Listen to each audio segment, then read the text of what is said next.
Alice's Adventures in Wonderland by Lewis Carroll. Chapter 6. Pig and Pepper. For a minute or two she stood looking at the house, and wondering what to do next, when suddenly a footman in livery came running out of the wood. She considered him to be a footman because he was in livery, otherwise, judging by his face only, she would have called him a fish, and rapped loudly at the door with his knuckles. It was opened by another footman in livery, with a round face, and large eyes like a frog, and both footmen, Alice noticed, had powdered hair that curled all over their heads. She felt very curious to know what it was all about, and crept a little way out of the wood to listen. The fish footman began by producing from under his arm a great letter, nearly as large as himself, and this he handed over to the other, saying, in a solemn tone, "For the Duchess. An invitation from the Queen to play croquet." The frog footman repeated, in the same solemn tone, only changing the order of the words a little, "From the Queen. An invitation for the Duchess to play croquet." Then they both bowed low, and their curls got entangled together. Alice laughed so much at this, that she had to run back into the wood for fear of their hearing her, and when she next peeped out the fish footman was gone, and the other was sitting on the ground near the door, staring stupidly up into the sky. Alice went timidly up to the door, and knocked. "There's no sort of use in knocking," said the footman, "and that for two reasons. First, because I'm on the same side of the door as you are, secondly, because they're making such a noise inside, no one could possibly hear you." And certainly there was a most extraordinary noise going on within, a constant howling and sneezing, and every now and then a great crash, as if a dish or kettle had been broken to pieces. "Please, then," said Alice, "how am I to get in?" "There might be some sense in your knocking," the footman went on without attending to her, "if we had the door between us. For instance, if you were inside, you might knock, and I could let you out, you know." He was looking up into the sky all the time he was speaking, and this Alice thought decidedly uncivil. "But perhaps he can't help it," she said to herself, "his eyes are so very nearly at the top of his head. But at any rate he might answer questions. How am I to get in?" She repeated, aloud. "I shall sit here," the footman remarked, "till tomorrow." At this moment the door of the house opened, and a large plate came skimming out, straight at the footman's head. It just grazed his nose, and broke to pieces against one of the trees behind him. "Or next day, maybe," the footman continued in the same tone, exactly as if nothing had happened. "How am I to get in?" asked Alice again, in a louder tone. "Are you to get in at all?" said the footman. "That's the first question, you know." It was, no doubt, only Alice did not like to be told so. "It's really dreadful," she muttered to herself, "the way all the creatures argue. It's enough to drive one crazy."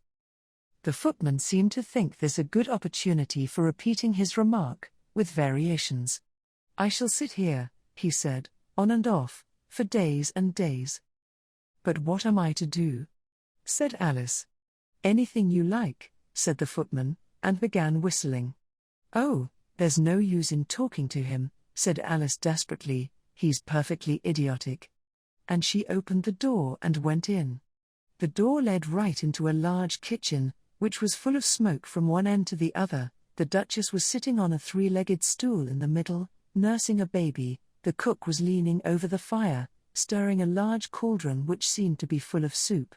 "There's certainly too much pepper in that soup," Alice said to herself, as well as she could for sneezing. There was certainly too much of it in the air. Even the Duchess sneezed occasionally, and as for the baby, it was sneezing and howling alternately without a moment's pause. The only things in the kitchen that did not sneeze were the cook, and a large cat which was sitting on the hearth and grinning from ear to ear. "Please would you tell me," said Alice, a little timidly, for she was not quite sure whether it was good manners for her to speak first, "why your cat grins like that?" "It's a Cheshire cat," said the Duchess, "and that's why." "Pig." She said the last word with such sudden violence that Alice quite jumped, but she saw in another moment that it was addressed to the baby, and not to her, so she took courage, and went on again.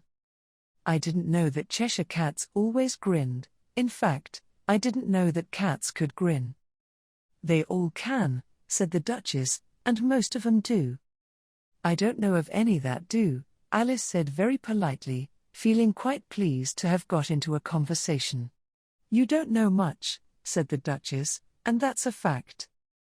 Alice did not at all like the tone of this remark, and thought it would be as well to introduce some other subject of conversation. While she was trying to fix on one, the cook took the cauldron of soup off the fire, and at once set to work throwing everything within her reach at the Duchess and the baby. The fire irons came first, then followed a shower of saucepans, plates, and dishes. The Duchess took no notice of them even when they hit her, and the baby was howling so much already that it was quite impossible to say whether the blows hurted or not. Oh, please mind what you're doing, cried Alice, jumping up and down in an agony of terror. Oh, there goes his precious nose. As an unusually large saucepan flew close by it, and very nearly carried it off. If everybody minded their own business, the Duchess said in a hoarse growl, the world would go round a deal faster than it does. Which would not be an advantage, said Alice, who felt very glad to get an opportunity of showing off a little of her knowledge. Just think of what work it would make with the day and night. You see, the Earth takes 24 hours to turn round on its axis. Talking of axes, said the Duchess, chop off her head. Alice glanced rather anxiously at the cook, to see if she meant to take the hint, but the cook was busily stirring the soup, and seemed not to be listening, so she went on again. 24 hours, I think, or is it 12? Oh, don't bother me, said the Duchess, I never could abide figures. And with that she began nursing her child again, singing a sort of lullaby to it as she did so, and giving it a violent shake at the end of every line. Speak roughly to your little boy, and beat him when he sneezes, he only does it to annoy, because he knows it teases. Chorus. In which the cook and the baby joined. Wow! Wow! Wow! While the Duchess sang the second verse of the song, she kept tossing the baby violently up and down, and the poor little thing howled so that Alice could hardly hear the words. I speak severely to my boy, I beat him when he sneezes, for he can thoroughly enjoy the pepper when he pleases. Chorus. Wow! Wow! Wow! Here. You may nurse it a bit, if you like, the Duchess said to Alice, flinging the baby at her as she spoke. I must go and get ready to play croquet with the Queen, and she hurried out of the room. The cook threw a frying pan after her as she went out, but it just missed her. Alice caught the baby with some difficulty, as it was a queer-shaped little creature, and held out its arms and legs in all directions, just like a starfish, thought Alice. The poor little thing was snorting like a steam engine when she caught it, and kept doubling itself up and straightening itself out again, so that altogether, for the first minute or two, it was as much as she could do to hold it. As soon as she had made out the proper way of nursing it, which was to twist it up into a sort of knot, and then keep tight hold of its right ear and left foot, so as to prevent its undoing itself, she carried it out into the open air. If I don't take this child away with me, thought Alice, they're sure to kill it in a day or two. Wouldn't it be murder to leave it behind? She said the last words out loud, and the little thing grunted in reply. It had left off sneezing by this time. Don't grunt, said Alice, that's not at all a proper way of expressing yourself. The baby grunted again, and Alice looked very anxiously into its face to see what was the matter with it. There could be no doubt that it had a very turn-up nose, much more like a snout than a real nose. Also its eyes were getting extremely small for a baby. Altogether Alice did not like the look of the thing at all. But perhaps it was only sobbing, she thought, and looked into its eyes again, to see if there were any tears. No, there were no tears. If you're going to turn into a pig, my dear, said Alice, seriously, I'll have nothing more to do with you. Mind now. The poor little thing sobbed again, or grunted, it was impossible to say which, and they went on for some while in silence. Alice was just beginning to think to herself, now, what am I to do with this creature when I get it home? When it grunted again, so violently, that she looked down into its face in some alarm.